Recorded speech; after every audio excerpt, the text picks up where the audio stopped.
Hello students, welcome to my YouTube channel pharma ma'am. हम देख रहे हैं subject advance medicinal chemistry of master of pharmacy first semester. इसमें हमारा unit first चल रहा था और हम इसमें पढ़ रहे हैं बायोलॉजिकल ड्रग टारगेट के अंदर receptor and types of receptor. तो आइए लेक्चर को स्टार्ट करते हैं।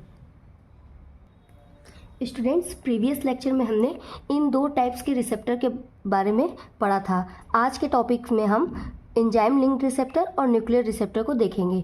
तो इसे हम लोग वन बाय वन पढ़ते हैं। तो पहला स्टार्ट करेंगे एंजाइम लिंक्ड रिसेप्टर। यदि हम लोग रिसेप्टर की बात करें तो रिसेप्टर वो स्पेसिफिक साइट होता है टारगेट पे जहाँ पे लाइगेंड आकर बाइंड करता है। ठीक है, यहाँ पे हम देखेंगे कि ये है हमारा एंजाइम लिंक्ड रिसेप्टर। तो एंजाइम लिंक्ड रिसेप्टर जो होता है एक ट्रांसमेम्ब्रेन प्रोटीन होता है और जब लाइगेंड इस रिसेप्टर से बाइंड करता है तो एंजाइमेटिक एक्टिविटी देखने को यहाँ पर मिलता है। ठीक है, ये यहाँ पे भी ऐसे लिखा गया है, enzyme linked receptor are transmembrane protein. ठीक है, ट्रांसमेम्ब्रेन प्रोटीन होता है that process intrinsic enzymatic activity by the binding of an extra cellular ligand. जब रिसेप्टर के एक्स्ट्रा सेलुलर पे आकर लाइगेंड बाइंड करता है तो हमें एंजाइमेटिक एक्टिविटी देखने को मिलता है। It consist of extra cellular ligand binding domain link to intra cellular domain. ये जो रिसेप्टर होता है, एंजाइम लिंक्ड रिसेप्टर जो होता है, ये कुछ इस तरीके से होता है। आप यहाँ देख रहे हैं कि कुछ इसका पोर्शन आपका एक्स्ट्रा सेलुलर पार्ट में देखने को मिलेगा जबकि कुछ पोर्शन इसका इंटरसेलुलर में देखने को मिलता है। ठीक है, तो ये ऊपर वाले पोर्शन को हम लोग बोलते हैं extra cellular ligand binding domain, यानी ये एक्स्ट्रा सेलुलर है और यहीं पे लाइगेंड बाइंडिंग देखने को मिलता है, जबकि ये आपका है इंट्रासेलुलर डोमेन। ठीक है, एक बार हम लोग यहाँ पे डायग्राम से एंजाइम लिंक्ड रिसेप्टर के बारे में समझने की कोशिश करते हैं, फिर हम लोग इसका मैकेनिज्म स्टेप वाइज पढ़ेंगे। तो आप जैसा कि यहाँ पे देख रहे हैं, ये हमारा है टायरोसिन काइनेज रिसेप्टर। ये इसका अभी बताया मैंने कि इसका कुछ पोर्शन एक्स्ट्रा सेलुलर होता है जबकि कुछ पोर्शन इसका इंट्रा सेलुलर होता है। तो एक्स्ट्रा सेलुलर पोर्शन को हम लोग बोलते हैं extra cellular ligand binding domain, यानी इस पोर्शन में लाइगेंड आके बाइंड करता है। ठीक है, और ये आपका पोर्शन जो है वो इंट्रा सेलुलर है, टायरोसिन काइनेज डोमेन, जो कि इंट्रा सेलुलर होता है। ठीक है, यहाँ पे हम देख रहे हैं कि ये ब्लू कलर से लाइगेंड शो किया गया है। ये लाइगेंड जब इस रिसेप्टर पे आकर बाइंड करता है तो अभी जो ये रिसेप्टर दूर दूर होता है ये लाइगेंड के बाइंडिंग से पास आ जाता है और पास आने से ये डाइमर फॉर्म कर लेते हैं। ठीक है, डाइमर फॉर्म करने के बाद जो ये रिसेप्टर है इनके अंदर ऑटोफॉस्फोराइलेशन होता है जिससे कि यहाँ पे फास्फोरस ग्रुप अपने आप ऐड हो जाता है। ठीक है, फर्दर इंट्रासेलुलर पोर्शन में कुछ प्रोटीन होते हैं जो कि वो प्रोटीन आके इस फास्फोरस ग्रुप से बाइंड कर जाते हैं और फिर ये यहाँ से निकलकर सेल में ट्रांसफ़र हो जाते हैं और अपनी एक्टिविटी को शो करते हैं। ठीक है, तो यहाँ पे अब हम इसी मैकेनिज़्म को स्टेप बाय समझते हैं अच्छे से। तो पहला स्टेप है हमारा लाइगेंड बाइंडिंग। इसमें क्या होता है, कह रहा है signaling molecules bind to RTKs extra cellular domain, यानी जो रिसेप्टर है हमारा टायरोसिन काइनेज उसके एक्स्ट्रा सेलुलर डोमेन में हमारा लाइगेंड जो होता है वो जाकर बाइंड होता है। नेक्स्ट होता है receptor dimerisation, ligand binding induce RTK dimerisation. तो जैसे ही लाइगेंड आपका बाइंड करता है तो ये इंड्यूस करता है कि ये जो दो आपके रिसेप्टर्स हैं वो दोनों आपस में मिलके डाइमर फॉर्म करते हैं। ठीक है, तो इसी को बोलते हैं यहाँ पे रिसेप्टर का डाइमराइजेशन हो रहा है। थर्ड स्टेप होता है आपका ऑटोफॉस्फोराइलेशन। ऑटोफॉस्फोराइलेशन में क्या होता है, tyrosine kinase domain phosphorylate each other. तो आप यहाँ देख रहे हैं कि ये जो टायरोसिन काइनेज रिसेप्टर है वो अपने आप फास्फोरस ग्रुप यहाँ पे ऐड कर लेता है। ठीक है, इसी एक्टिविटी को हम लोग बोलते हैं फास्फोरिलेशन। जब ऑटोफॉस्फोराइलेशन होता है तब जो डाइमर मॉलिक्यूल है, रिसेप्टर है हमारा, वो एक्टिव फॉर्म में आ जाता है। नेक्स्ट स्टेप है आपका tyrosine kinase activation. Autophosphorylation activates tyrosine kinase domain.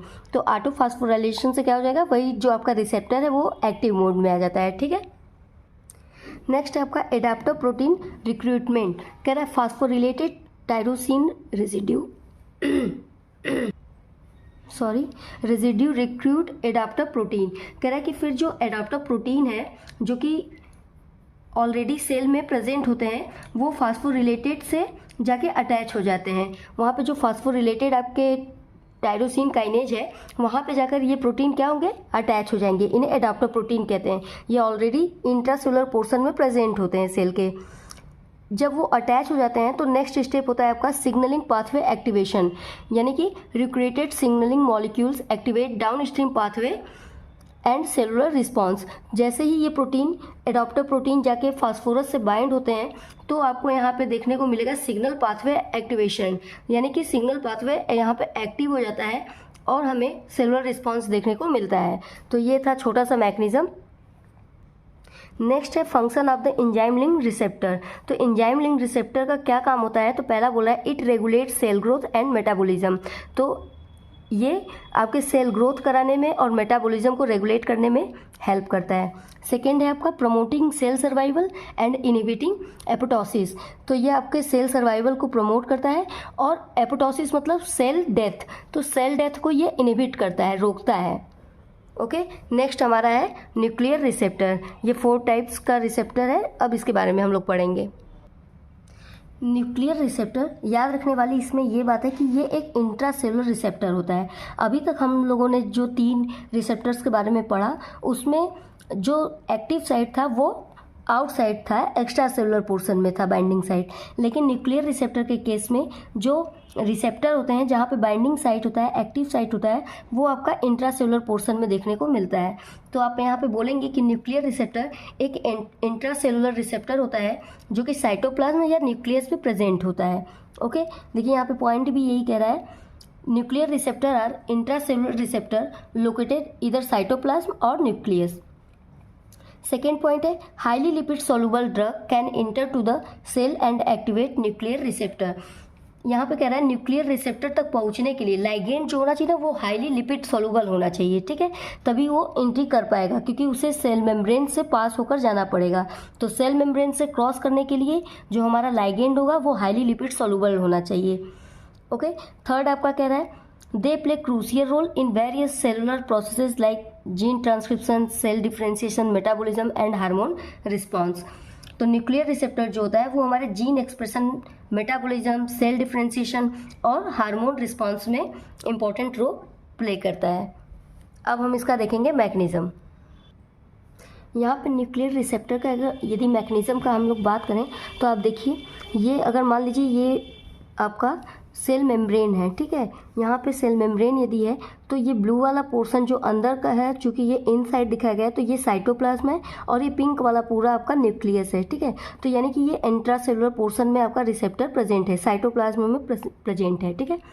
ये रिसेप्टर जो है यहाँ पे एक स्पेसिफिक रिसेप्टर को लेकर हम चल रहे हैं। ये इस रिसेप्टर का नाम है ग्लूकोकॉर्टिकॉइड रिसेप्टर। ये देखिए एस, या आप बोल सकते हैं कि 5 लाइक स्ट्रक्चर है ना, एस के शेप का है या फिर 5 के शेप का रिसेप्टर का स्ट्रक्चर है। आप यहाँ देखेंगे यदि इस रिसेप्टर को, तो यहाँ पे एक एंड पे C/OH यानी कार्बोक्सिलिक ग्रुप अटैच है और दूसरे एंड पे आपका NH2 ग्रुप अटैच है, ठीक है, यानी कि ये एक प्रोटीन हो गया। यहाँ पे कार्बोक्सिलिक एसिड और अमीनो ग्रुप अटैच होता है। आप देख रहे हैं यहाँ जहाँ पे पर्पल कलर का लाइगेंड आकर बाइंड किया है तो यही आपका रिसेप्टर का बाइंडिंग साइट होता है, इस जगह आके लाइगेंड आपका बाइंड करता है। ब्लू कलर से यहाँ पे HSP दिखाया गया है, ये आपका हीट शॉक प्रोटीन है। जब तक हीट शॉक प्रोटीन इस रिसेप्टर से अटैच रहता है रिसेप्टर इनएक्टिव फॉर्म में होता है, लेकिन जैसे ही प्रोसेस आगे मैकेनिज्म बढ़ता जाएगा तो हीट शॉक प्रोटीन इससे अलग हो जाएगा और ये रिसेप्टर जो है वो एक्टिव फॉर्म में आ जाता है। आप यहाँ पे फिंगर लाइक प्रोजेक्शन देख रहे हैं, इसे बोलते हैं जिंक फिंगर, ठीक है, ये है आपका जिंक फिंगर। तो ये आपके रिसेप्टर के बारे में हो गया। अब आप यहाँ पे देख रहे हैं कि जो हमारा रिसेप्टर है न्यूक्लियस के अंदर जाते ही डाइमर फॉर्म में आ जाता है, ठीक है। डाइमराइजेशन के बाद न्यूक्लियस के पास आपका ट्रांसलोकेट होता है ये, ठीक है, यहाँ पर डाइमराइजेशन हो गया। अब ये न्यूक्लियस के पास मतलब ट्रांसलेट हुआ डाइमराइजेशन फॉर्म में। अगेन क्या होगा, न्यूक्लियस के अंदर जैसे ही आपका रिसेप्टर जाता है तो इसका जो जिंक फिंगर है वो डीएनए के स्पेसिफिक साइट पे जाकर बाइंड करता है, ठीक है। इसका जिंक फिंगर आप देख रहे हैं डीएनए के किसी स्पेसिफिक साइट पे जाकर बाइंड करता है और उस स्पेसिफिक साइट को हम लोग HRE बोलते हैं। HRE का फुल फॉर्म होता है हार्मोन रिस्पॉन्स एलिमेंट, ठीक है। यहाँ पे आकर बाइंड कर लिया जिससे डीएनए का अब ट्रांसक्रिप्शन स्टार्ट हो जाएगा, ठीक है। डीएनए का ट्रांसक्रिप्शन होगा तो डीएनए से क्या बनेगा, mRNA बनेगा।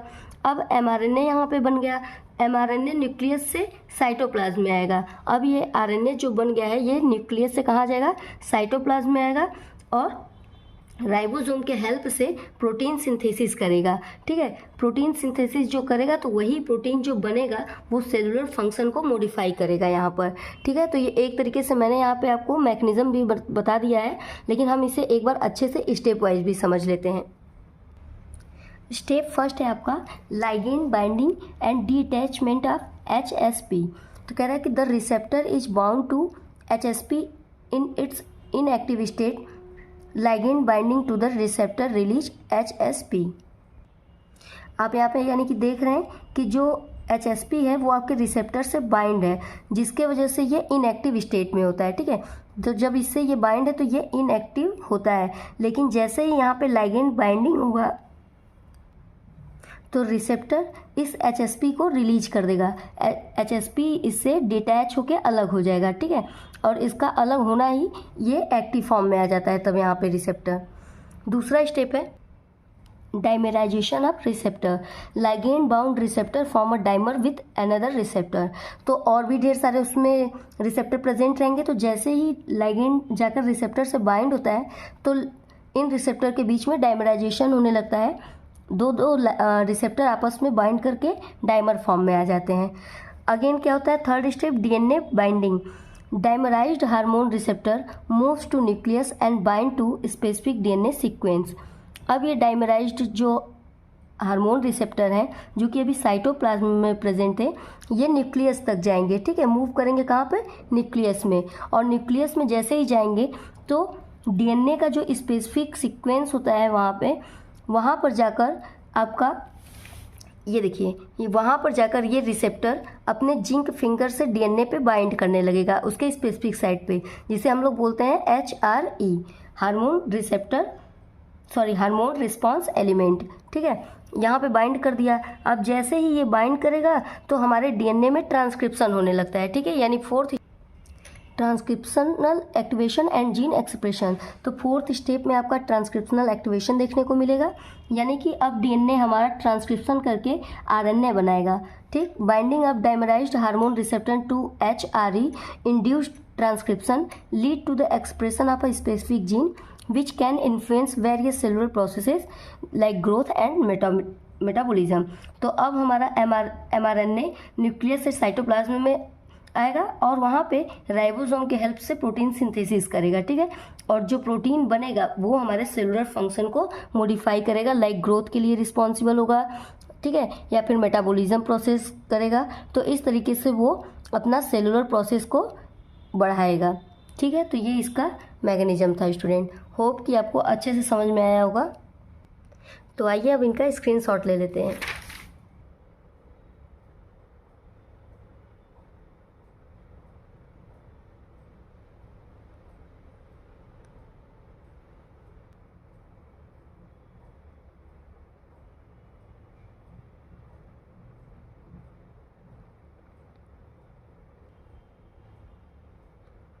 थैंक यू स्टूडेंट्स, मिलते हैं नेक्स्ट वीडियो में नेक्स्ट टॉपिक के साथ। Thank you so much, bye bye.